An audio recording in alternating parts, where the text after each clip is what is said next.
안녕하세요. 청취자분께서 보내주신 유튜브 영상, 생각보다 상승 잠재력이 훨씬 큰 편의 주식 5가지.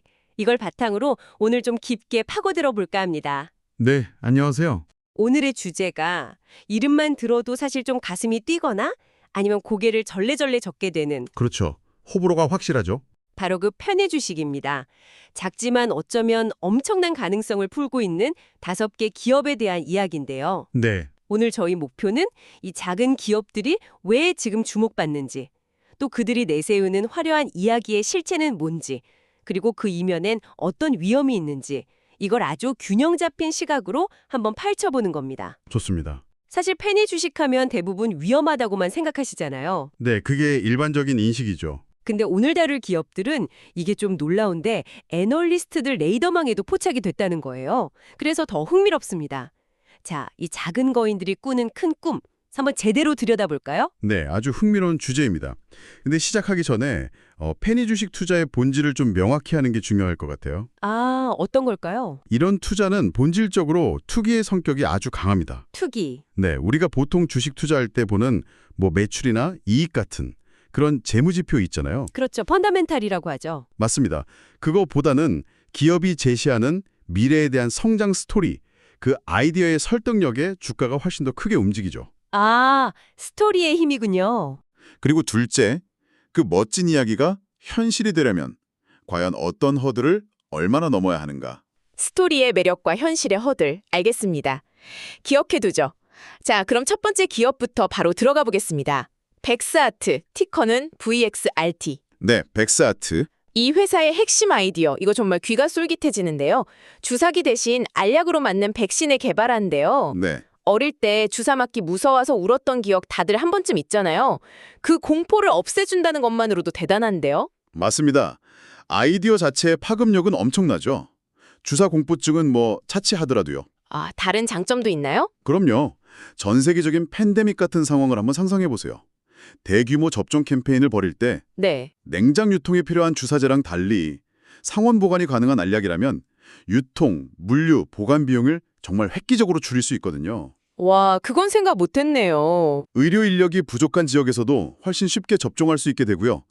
그야말로 백신 접근성의 게임 체인저가 될 수 있는 아이디어인 거죠. 듣고 보니 정말 그렇네요. 세상을 바꿀 수도 있는 기술 같은데요. 근데 이런 생각이 들어요. 이렇게 좋은 아이디어인데 왜 아직 세상에 안 나온 걸까요? 바로 그게 핵심입니다. 기술적으로 어려운 건가요? 아니면 규제 때문인가요? 두 가지 모두 엄청난 허들이죠. 일단 알약 형태의 경구용 백신은요. 위산이나 소화 효소로부터 백신 성분을 보호해야 하고요. 아, 그렇죠. 또 장벽에서 정확하게 흡수돼서 면역 반응을 일으키도록 설계해야 해요.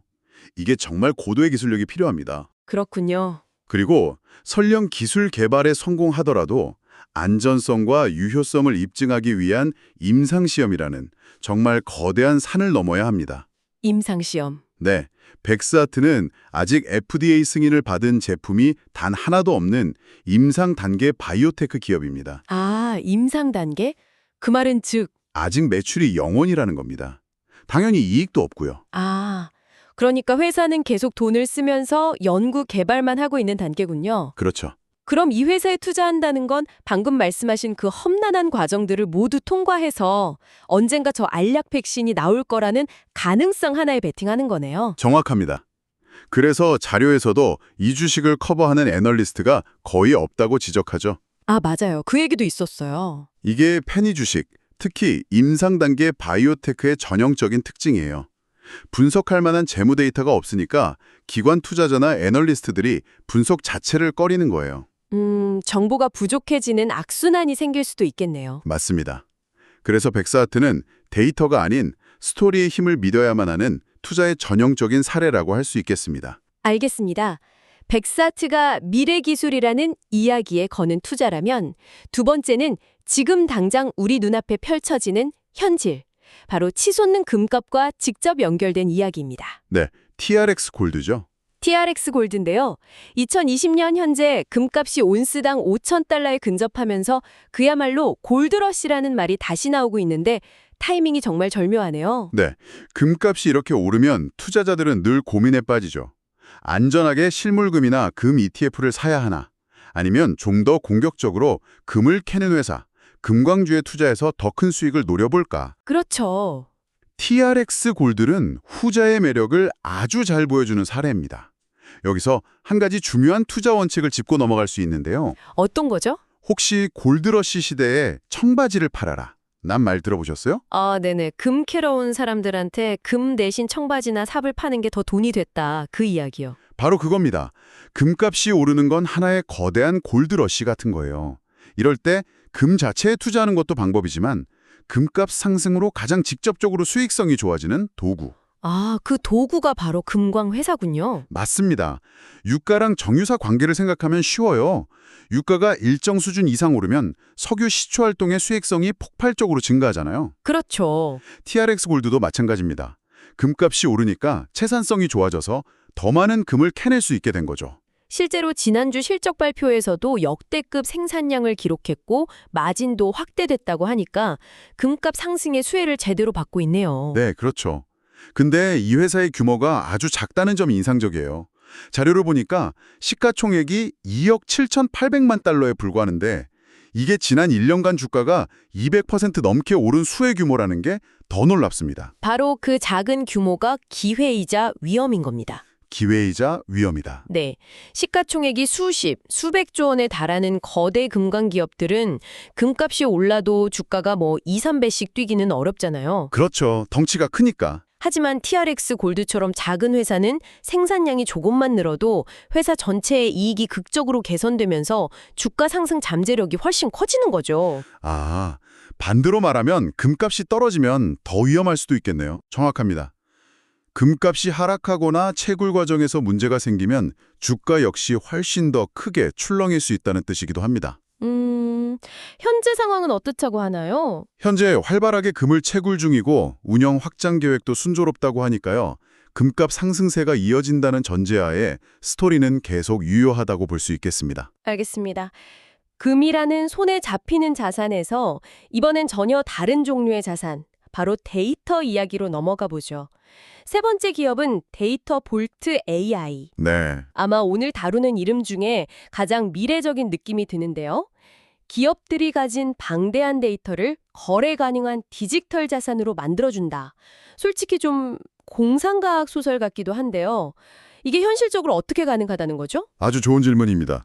이게 개념이 조금 추상적일 수 있죠. 네, 좀 그래요. 가장 쉽게 비유하자면 우리가 스마트폰 쓰면서 남기는 위치 정보나 검색 기록 같은 데이터들 있잖아요. 네, 있죠. 지금은 IT 기업들이 이 데이터를 거의 공짜로 가져가서 광고 사업에 활용하죠. 그렇죠. 데이터 볼트의 비전은 기업이나 개인이 자신의 데이터에 대한 소유권을 갖고 이걸 필요한 다른 기업에게 대여해주거나 판매해서 수익을 올리는 세상을 만드는 겁니다. 아, 내 데이터로 내가 돈을 번다. 네, 데이터를 석유나 금처럼 하나의 거래 가능한 자산으로 만드는 플랫폼을 제공하겠다는 거죠. 와, 이제 좀 이해가 되네요. 정말 실현된다면 엄청난 변화겠네요.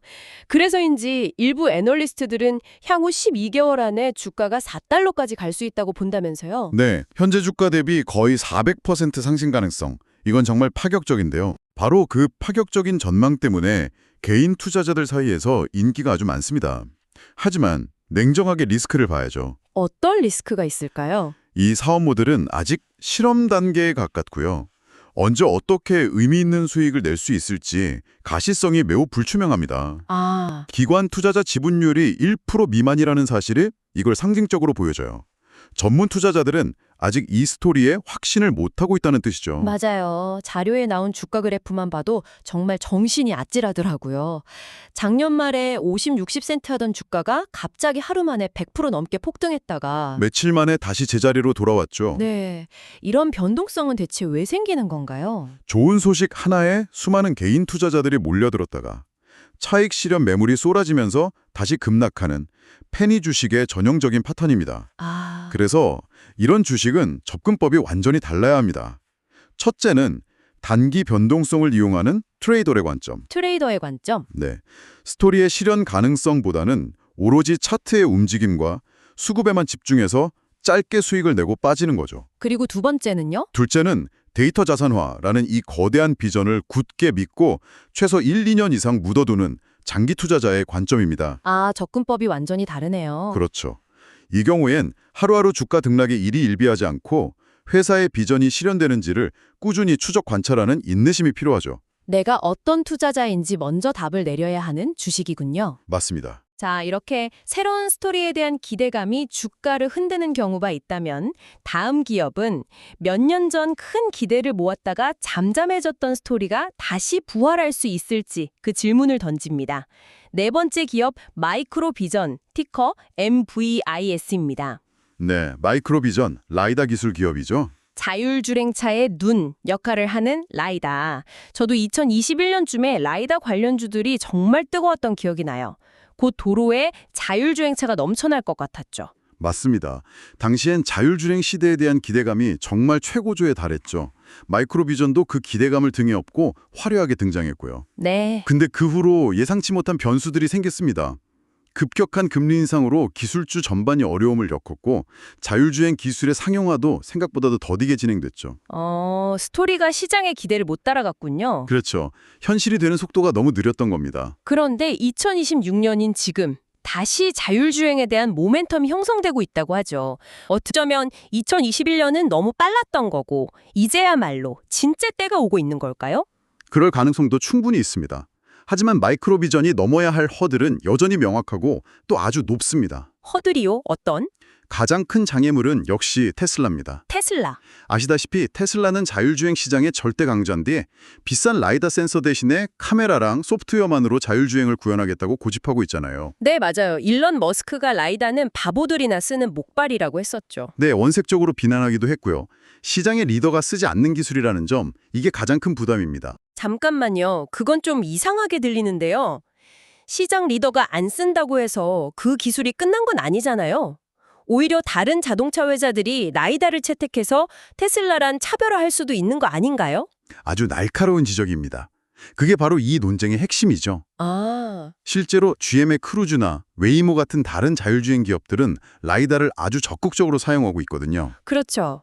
그래서 시장은 지금 테슬라의 방식과 라이다를 쓰는 방식 중 어느 쪽이 최종 승자가 될 것인지를 놓고 팽팽하게 대립하고 있는 겁니다. 게다가 라이다 기술 안에서도 경쟁이 치열하죠. 맞습니다. 루미나 이노비지 같은 쟁쟁한 경쟁사들이 버티고 있죠. 그래서 마이크로비전은 기관 투자자 지분율은 낮고 주가 하락에 베팅하는 공매도 비율은 높은 편이에요. 변동성이 아주 크겠네요. 네, 앞으로도 엄청난 변동성이 예상된다는 신호죠. 결국 마이크로비전의 미래는 자율주행 기술의 패권이 어디로 향할 것인가? 이 거대한 질문에 대한 답과 함께 정해질 겁니다. 마이크로비전이 거대한 산업의 흐름을 기다려야 한다면 오늘의 마지막 기업은 외부 환경보다는 스스로 만들어낸 아주 구체적인 촉매제를 손에 쥐고 있습니다. 네, 아토사 제네틱스. 아토사 제네틱스, 티커는 ATOS입니다. 이 기업 역시 유방암 치료제를 개발하는 임상 단계 바이오테크 회사인데 아주 시의적달한 호재가 터졌다고요? 네, 이 회사는 오늘 다룬 기업들 중에서도 규모가 가장 작습니다. 시가총액이 7,900만 달러, 우리 돈으로 1,000억 원이 채 안 되는 초소형 기업이죠. 정말 작네요. 그런데 이렇게 작은 회사에 바로 이달 2020년 1월에 미국 FDA로부터 두 가지 아주 의미 있는 긍정적인 소식이 연달아 발표됐습니다. 첫 번째가 1월 16일에 나온 인독시펜이라는 약물의 희귀의약품 지정 소식이군요. 희귀의약품으로 지정된다는 게 구체적으로 어떤 혜택이 있는 건가요? 이건 작은 바이오테크 기업에게는 정말 큰 선물과도 같습니다. 선물요? 네, 희귀질환은 환자 수가 워낙 적어서 임상시험에 참여할 환자를 모집하는 것부터가 엄청나게 어렵거든요. 아, 그렇겠네요. 시간과 비용이 많이 들죠. 그래서 FDA는 희귀의약품으로 지정된 약물에 대해서는 비교적 적은 수의 환자만으로도 임상시험을 진행하고 그 결과를 인정해주는 등 여러 혜택을 줍니다. 아, 개발 과정을 단축시켜주는 패스트트랙 같은 거군요. 그렇죠. 개발사 입장에서는 임상 성공까지 가는 길에 허들이 훨씬 낮아지는 효과가 있는 거죠. 그리고 열흘 전인 1월 6일에는 바로 그 인독시펜으로 유방암 치료 임상시험을 진행해도 좋다는 연구 진행 허가서한까지 받았다고요. 네. 한 달 안에 FDA로부터 2번이나 긍정적인 시그널을 받은 셈이네요. 바로 그 지점이 오늘 분석의 하이라이트입니다. 하이라이트. 혹시 첫 번째 기업이었던 덱사트를 기억하시나요? 네, 알약 백신. 애널리스트 커버리지가 거의 없다고 말씀드렸죠? 네, 그랬죠. 그런데 시가총액이 훨씬 더 작은 이 아토사 제네틱스는 무려 5명의 애널리스트가 분석 보고서를 내고 있습니다. 왜일까요? 그러게요. 왜죠? 벡사트의 알약 백신은 거대하고 멋진 꿈이지만 아직은 막연한 아이디어 단계에 가깝습니다. 반면 아토사 제네틱스는 FDA로부터 받은 허가라는 아주 구체적이고 실질적인 성과를 손에 쥐고 있죠. 구체적인 성과. 네, 애널리스트들은 이런 구체적인 이정표를 바탕으로 미래 가치를 계산하고 목표 주가를 제시하기가 훨씬 용이합니다. 실제로 이 5명의 애널리스트가 제시한 평균 목표 주가는 6.33달러로 오늘 소개된 주식 중 가장 높은 상신 잠재력을 보여주고 있습니다. 와, 정말 흥미로운 대비네요. 똑같은 임상 단계 바이오테크라도 막연한 스토리만 있는 회사랑 구체적인 촉매제를 가진 회사는 시장의 평가가 이렇게 다를 수 있다는 거군요. 맞습니다. 물론 아토사 역시 아직 매출과 수익이 없는 고위험 주식이라는 본질은 변하지 않습니다. 네. 하지만 최근의 긍정적인 FDA 소식과 다수의 애널리스트 커버리지는 이 회사의 스토리에 상당한 신뢰도를 더해주고 있는 것만은 분명한 사실입니다. 자, 오늘 이렇게 5개의 페니 주식을 모두 살펴봤습니다. 주사 없는 세상을 꿈꾸는 알약 백신, 치솟는 검값에 수혜를 입는 작은 금광, 데이터를 새로운 자산으로 만들려는 야심찬 플랫폼도 있었고요. 네, 그리고 자율주행 패권 전쟁의 한가운데 선 센서 기술, 또 FDA의 승인이라는 구체적인 희망을 품은 암 치료제까지 정말 저마다 다른 색깔의 미래에 대한 이야기를 품고 있었네요. 네, 그리고 이들의 공통점은 모두 높은 위험과 그에 상응하는 높은 잠재적 수익이라는 동전의 양면을 가졌다는 점이죠. 그렇죠. 오늘 대화를 통해 분명해진 것은 페니 주식 투자는 단순히 재무제표를 분석하는 걸 넘어서요. 그 기업이 제시하는 비전과 스토리를 얼마나 믿을 수 있는지, 그리고 그 스토리가 현실이 되기까지의 허들을 넘어설 수 있을지를 판단하는 과정이라는 겁니다. 정말 중요한 말씀이십니다. 결국 그 스토리에 대한 믿음의 크기가 위험을 감수할 용기의 크기를 결정하는 거겠네요. 바로 그겁니다. 그래서 오늘 이 분석을 마무리하면서 이 자료를 공유해 주신 청취자분께 그리고 함께 듣고 계신 모든 분들께 마지막 질문을 드리고 싶습니다. 네. 오늘 살펴본 5가지 미래 이야기 중 어떤 이야기에 가장 마음이 끌리시나요? 그리고 그 이야기의 가능성에 투자하기 위해 당신은 어느 정도의 불확실성을 감수할 준비가 되어 있으신가요? 이 질문에 대한 자신만의 답을 찾아보는 것, 그것이 이런 정보를 접할 때 가장 중요한 첫걸음이 될 겁니다.